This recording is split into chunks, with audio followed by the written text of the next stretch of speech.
পাকিস্তানে হামলা করে এরই মধ্যে কয়েক বিলিয়ন ডলারের ক্ষতি হয়েছে ভারতের। বিমান থেকে স্থাপনা অনেক কিছুই হারাতে হয়েছে তাদের। 2019 সালের ফেব্রুয়ারিতে পুলওয়ামা হামলার জবাবে পাকিস্তানের বালাকোটে আঘাত হানে ভারত। এরপর পরই ভারতীয় বিমানের জন্য পাকিস্তানের আকাশসীমা বন্ধ করে দেওয়া হয়। রাতারাতি দিল্লি থেকে নিউ ইয়র্কের ফ্লাইটের দূরত্ব বেড়ে যায় 2 থেকে 3 ঘন্টা। মুম্বাই থেকে লন্ডনের ফ্লাইটে জ্বালানি খরচ বাড়ে কোটি কোটি টাকা। শুধু 2019 সালে ভারতের অ্যাভিয়েশন ইন্ডাস্ট্রির ক্ষতি হয়েছে 10,000 কোটি রুপি। 2022, 23, 24 যতবারই উত্তপ্ত হয়েছে সম্পর্ক, প্রতিবারই বিপদে পড়েছে ভারতীয় এয়ারলাইন্সগুলো। গত মাসে কাশ্মীর ঘটনার প্রেক্ষিতে ভারত পাকিস্তান উত্তেজনায় আবারও ঝুঁকিতে ভারতের বিমান ইন্ডাস্ট্রি। রয়টার্স বলছে, শুধু এয়ার ইন্ডিয়া একাই প্রায় $600 মিলিয়ন ক্ষতির সম্মুখীন হতে পারে। তারা এই আর্থিক চাপ সামাল দিতে সরকারের কাছে সাহায্যের আবেদন জানিয়েছে। এবারেও ভারত আকাশপথে হামলা চালিয়েছে, আর তাই বিপদটাও বেড়েছে সেখানেই। এর মধ্যে 5টি জেট বিমান হারিয়েছে তারা, যার আর্থিক মূল্য $1.5 বিলিয়ন বেশি। এর সাথে সামরিক বেসামরিক স্থাপনা তো আছেই। তবে সবচেয়ে বেশি বিপদে পড়েছে ভারতের এভিয়েশন ইন্ডাস্ট্রি।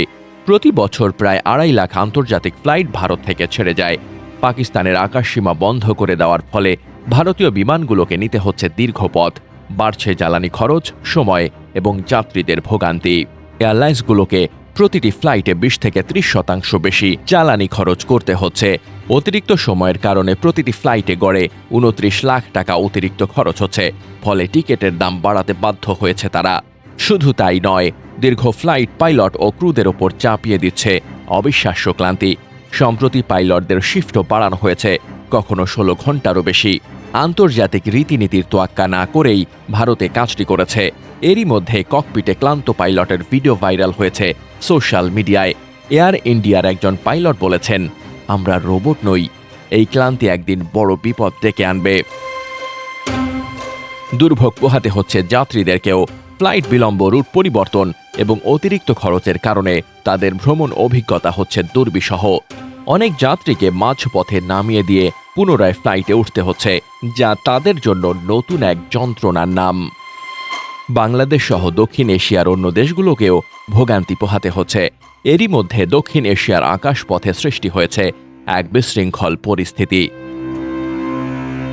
বিশ্ব নেতারা অবিলম্বে উত্তেজনা কমাতে আহ্বান জানিয়েছেন, তবে এখনও পর্যন্ত সমাধানের কোনো লক্ষণ দেখা যাচ্ছে না। ইতোমধ্যেই অর্থনৈতিক চাপে আছে ভারত। নতুন করে কয়েক বিলিয়ন ডলার ক্ষতির মুখে পড়েছে।